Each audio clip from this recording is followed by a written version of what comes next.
Ну, что сказать по поводу здравоохранения? Я вижу, что происходят большие перемены в этой отрасли, позитивные. Например, можно записаться на прием к врачу по телефону или по интернету. Сейчас вводится такая система электронная. Это хорошо,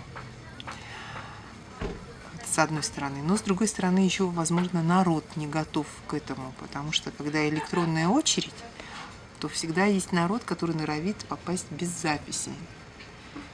Ну, не буду лукавить, к такому народу отношусь и я. Я пробовала и записаться, и так прийти. Ну, все на стадии развития, в общем.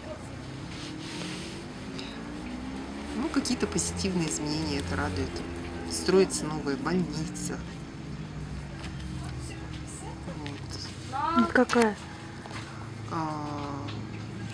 Перинатальный новый центр строится, и я вижу, что в 47-м квартале что-то вот эта вот больница детская расстраивается очень крупно. Ну вот инвестиции, вливание государственных денег федеральных в наш регион. Это замечательно.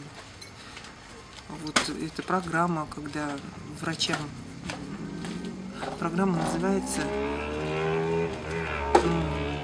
ну не деревенский врач, я забыла, как она называется. Сельским врачам что-то дают. Да, сельским врачам дают субсидии.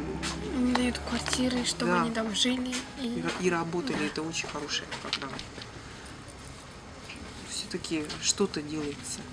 Ну не что-то, а много делается для того, чтобы все-таки услуги здравоохранения были доступны населению и высокого качества.